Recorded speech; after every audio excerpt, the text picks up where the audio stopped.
Welcome to our latest weekly edition of Deep Dive featuring Hudson Institute. I'm Jonathan Hudson, and in today's edition, we'll deliberate once more Israel at war, the Gaza Strip, Lebanon, the Islamic Republic of Iran, U.S. foreign policy, as well as Egypt and much more.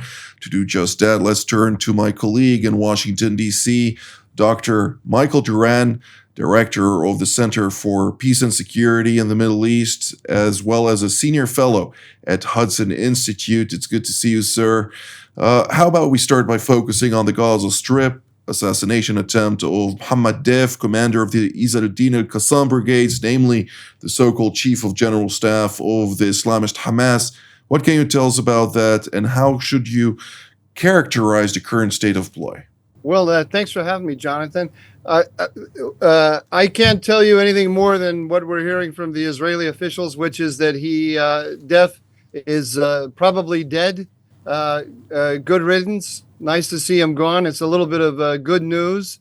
It's great to see the Israelis having such actionable intelligence about such a high-value target. Some of the Israeli press, more on the right wing of the spectrum, is saying that we're starting to see real cracks in the leadership in Hamas. I hope that's true. Of course, if you try to figure out what's going on in Gaza by reading the Israeli press, it all goes through the prism of the Israeli domestic debate. And since there's this big pressure to get to the ceasefire and return the hostages, and they're putting pressure on Netanyahu for that, the left doesn't want to say that the military pressure is bringing the cracks into Hamas, and the right wing wants to say yes, they're cracking up. I don't know exactly what's happening at this point, but it's absolutely good news.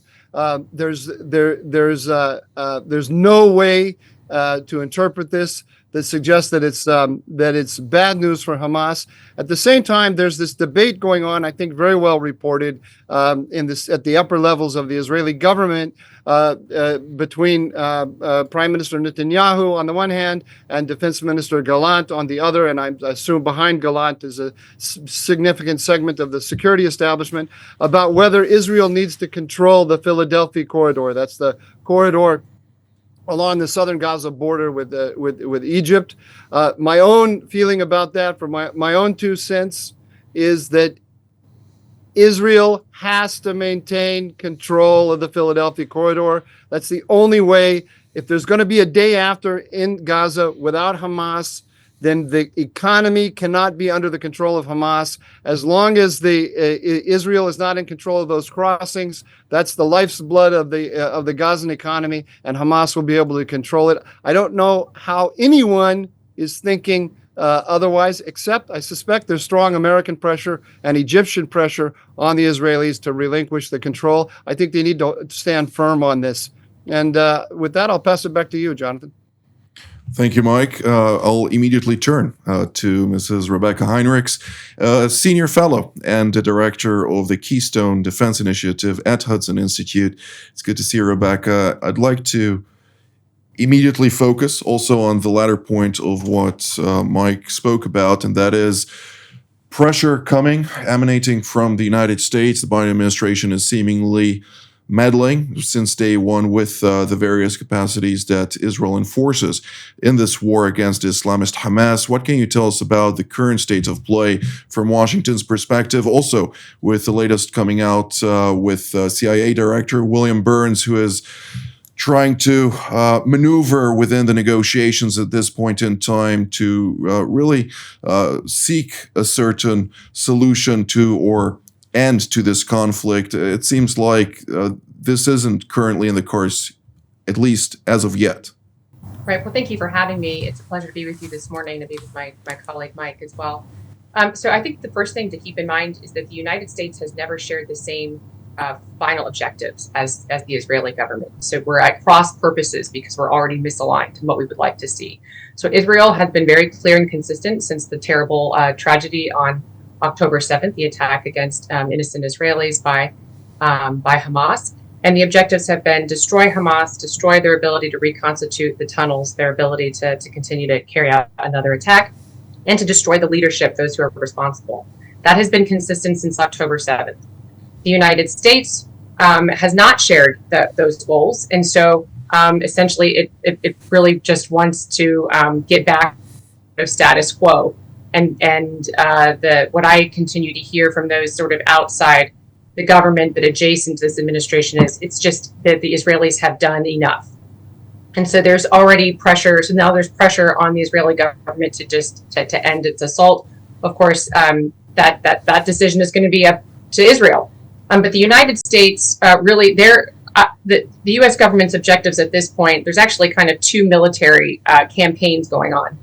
One is obviously just basically in support of what Israel is doing, sort of backbone defense. That's where you see sort of U.S. Strategic assets in the region to provide sort of a backstop to make sure that the conflict doesn't escalate more broadly.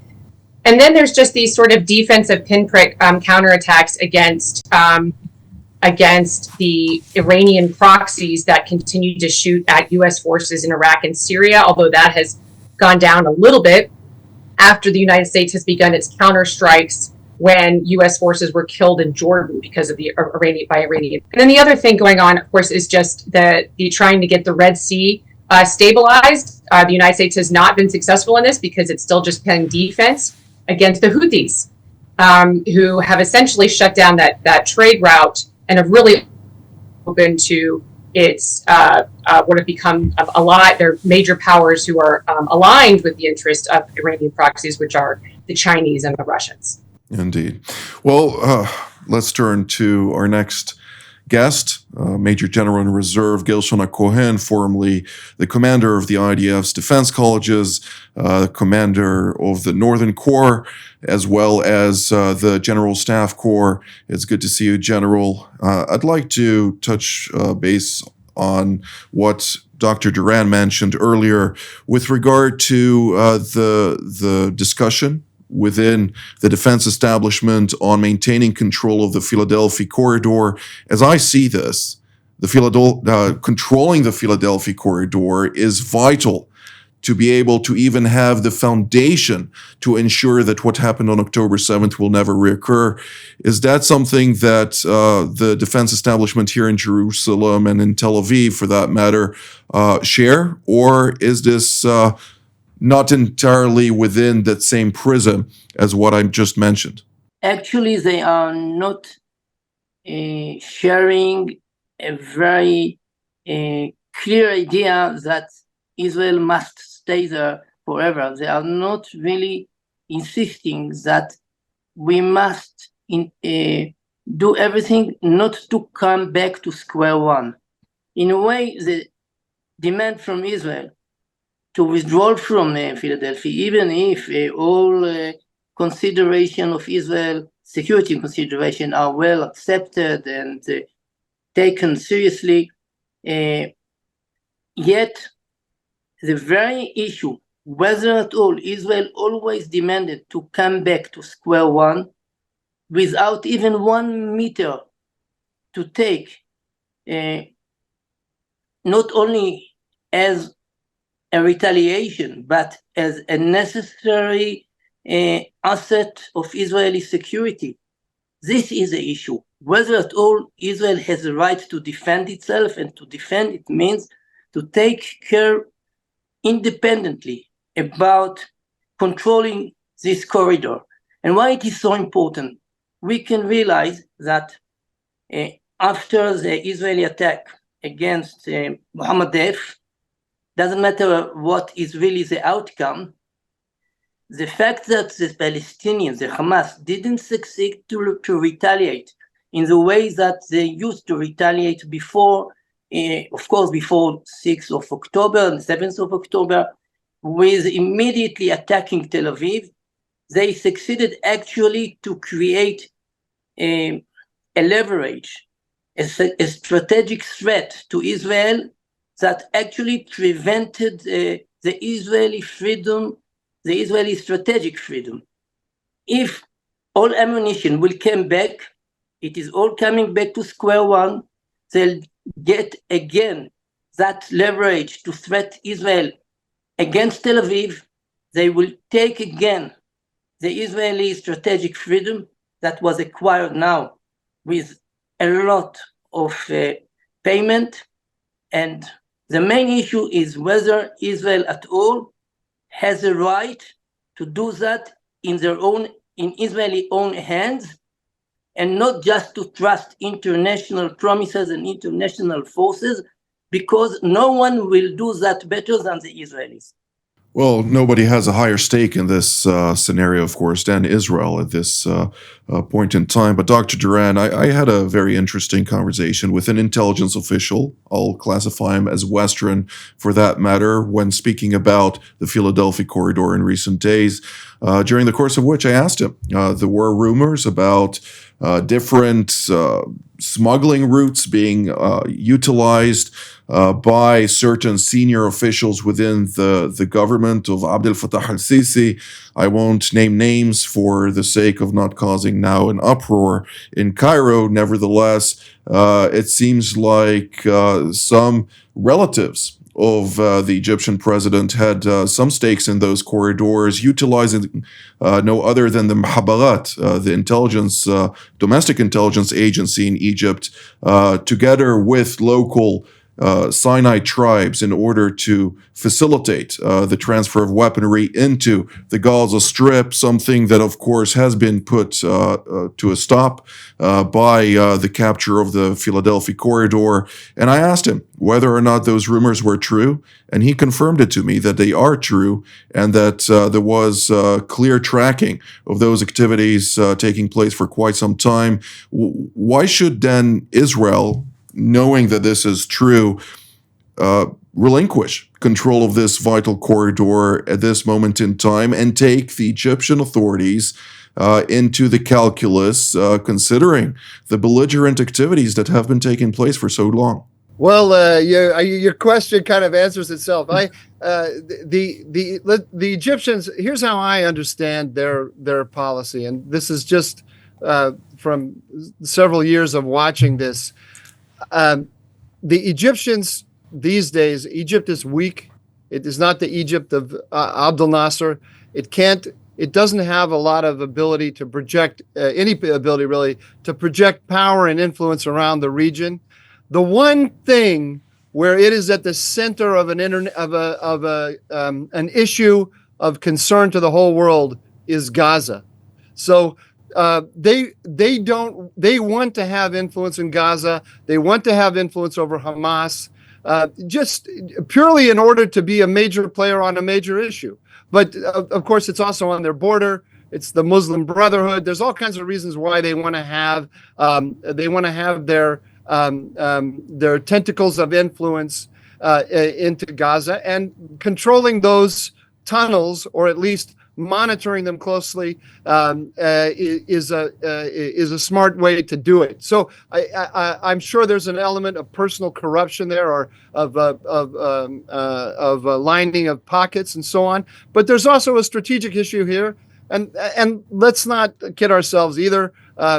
Egypt accepted the peace with Israel, but there was a feeling in Egypt of defeat at having to accept the peace. So it feels good. It just on an emotional level, it feels good to stick it to the Israelis a little bit as well. I don't think that's the major focus here, but that's part of it. And from the Israeli point of view, I think absolutely the Israelis should want to control that. You cannot control the political structure in Gaza after the conflict if you don't control those the border crossing. And as you mentioned, Jonathan, as I think General Hakohen mentioned, only Israel is going to do this. No one else in the world wants to get on the wrong side of Hamas. And let's not forget Iran. All this talk that the Americans have come up with about putting Saudi forces and UAE forces and so on, it's a lot of nonsense. These guys are not going to get crosswise with Iran. They're not going to do it. And Israel, the last thing Israel should want to see is an internationalized Gaza Strip that is going to have deep Iranian influence in it. So hold on to the Philadelphia corridor. Defense Minister Gallant, I don't know what you're thinking. Call me. Let's talk. It's interesting you noted the Egyptian focus on Gaza, a necessity to do so. Of course, we can't go into all the various angles, but it's also important to remember that Egypt does have a stake in the Libyan front, supporting Haftar alongside Russia, alongside the UAE in this situation. It also has very strong ties with Abdel Fattah al-Burhan in Sudan, of course, with the whole situation taking place over there. But if I'd like to refocus our discussion northward and from a broader perspective, Mrs. Heinrichs, when we're looking specifically on the Lebanese front, Dr. Duran mentioned the Iranians. The Iranians are dictating the pace of all pressure points, which you also mentioned earlier when we're talking specifically about the Houthis in Yemen disrupting freedom of navigation, when we're talking about other areas, particularly also in Iraq and Syria. But from a broad perspective of this challenge at hand, what is the clear approach right now of the Biden administration when it seemingly is distracted with so many other issues around the globe and not really focused on the culprit behind the veil, namely the Islamic Republic of Iran? Well, thanks for the question. I wanted to say something real quick on the last round of questioning too about the Philadelphia corridor. Please do. It's a broad point about sort of geopolitically what's happened, which is that anytime a country tries to affect what's going on in Gaza right now, like the Egyptians are doing, and trying to make sure the Philadelphia corridor doesn't maintain in the control of the Israelis, it is increasingly unacceptable to Israel. Any encroachment on Israeli sovereignty to carry out its mission to secure to make sure that the terrible attacks don't happen again, to make sure that the domestic audience in Israel feels secure and safe again. Anytime another country tries to inhibit Israel from doing that from its own perspective, you can see rather than Israel sort of relenting, it has the opposite effect. And so, I mean, I would expect that to continue. So it's backfiring. And then to your second point, the Biden administration does not have a coherent grand strategy for dealing with the threats facing the United States and our alliances. And so that's why you see a haphazard kind of whack-a-mole approach to the various problems. I mean, I laid out the Biden administration's approach to simply dealing with the Middle East right now, and it's haphazard. It's not coherent.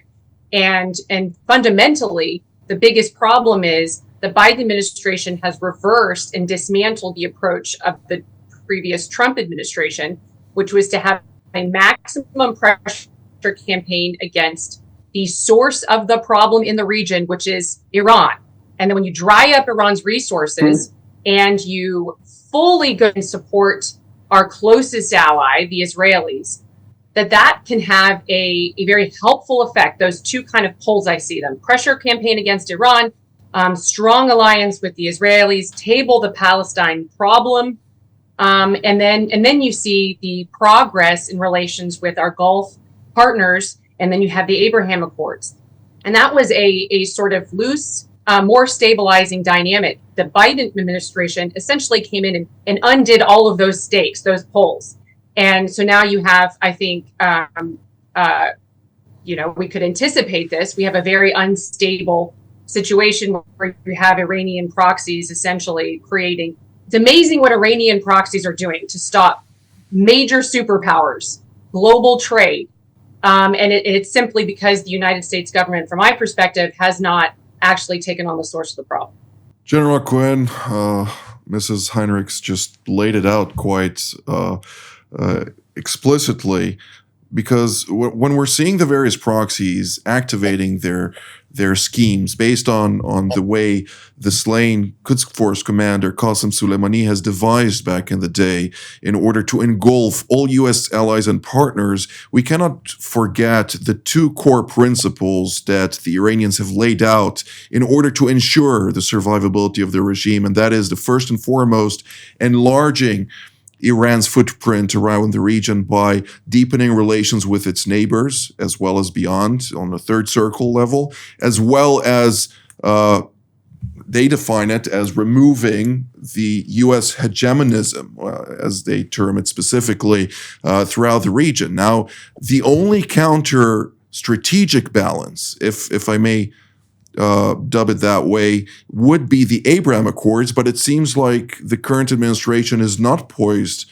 on following through on that, and it has reversed, as was just mentioned, much of what the Trump administration managed to do, giving pretty much the Iranians the confidence to instigate so much instability throughout the region that we're currently reaping the rotten fruits of this deal. Now, does this mean that we can expect prospects of broader escalation on a regional scale in the event that the conflict on Israel's northern front vis-a-vis Hezbollah in Lebanon erupts into a full-fledged war? Yes, you are taking me to the northern arena, and with your permission, I want to come back to Gaza, and it is connected to the all discussion about Iran and the North. Mainly, what the Iranians are trying to do is not only to demolish Israel. This is the main goal. They are trying to do that by creating permanent instability. If we are taking the Israeli strategic to control Gaza, it is not only to destroy Hamas as an asset of terrorism in Gaza, it is to create new conditions, new circumstances for stability. It means that if we are speaking about controlling Gaza or controlling Judea and Samaria, there are two dimensions, one negative, one positive. The negative is to deny terrorism. The positive is to deliver stability, to deliver prosperity, to deliver all what is needed in order to take them out from the influence of Iran. It means that if we are in our, actually not to say that we are dedicated, and if we will succeed to be dedicated to our strategic goals, we must declare to the world that we are coming to deliver Gaza what they really need, stability and prosperity, and by that to take Gaza from the Iranian influence, and with this effort to go ahead to Lebanon. Because what Lebanon, not only Hezbollah wanted to destroy the stability in the border and in Lebanon. To deliver stability to Lebanon, this is the effort that will take in away the influence of Iran. How we can succeed to do that in all over the region? For example, Jordan. We must help the Jordanian not to fall to the Iranian strategic evilness. They are trying to destroy Jordan as well, to be in the Israeli Eastern Front. How to protect Jordan? It is by a direct effort of positive contribution. And this must be connected to Abraham Accord. It means that we are not coming to deny the whole threats. We are coming to do something positive, extraordinary to what at all is in the paradigm of war. We must not do what the Americans did in the days after 1945. It means that in Germany, it was first of all absolute surrender and then Marshall Program. Now, before absolute surrender, we must bring a kind of positive Marshall Program in order to help all the other evil forces to surrender. Last I remember, the deal of the century was dubbed from peace to or from prosperity to peace, something of that sort. So naturally, the Trump administration had it right back in the day, and unfortunately, there was no consistency in maintaining this going forward. We have less than 40 seconds, and therefore, I'd like each one to have one sentence. What should we focus on until our next deep dive edition next week? Dr. Duran, we'll start with you. We're all focused over here in the United States, of course, on the attempt on Donald Trump's life. And I think we have to realize that I think that actually, paradoxically, gave a boost to the Israelis and to all of the program that General Cohen just mentioned. I think it's going to be very hard politically here in the United States for the Biden administration to come down too hard on the Israelis as they pursue their strategic interests. But it kind of changes from week to week, so we need to watch this. Mrs. Heinrichs? I'll just piggyback off of that and just say that it was a significant event. The mercifully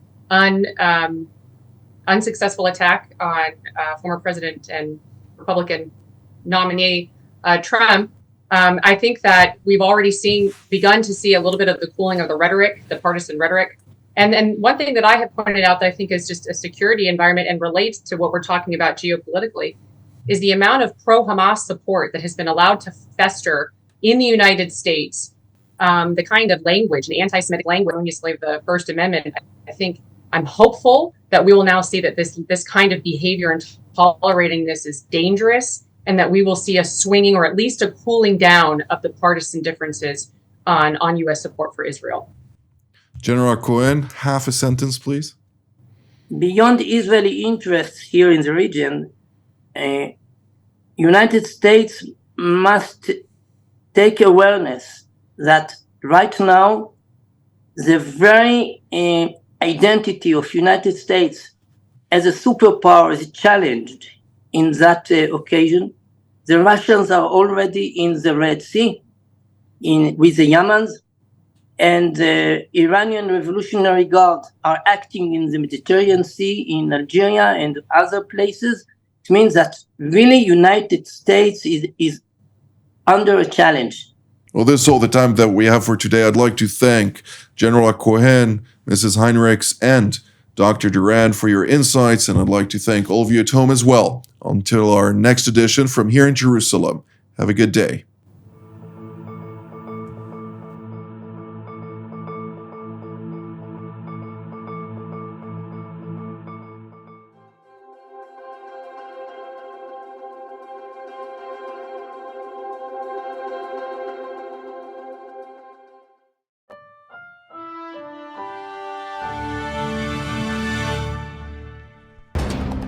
For more of TV7's productions and editorials, we invite you to visit our website at TV7israelnews.com.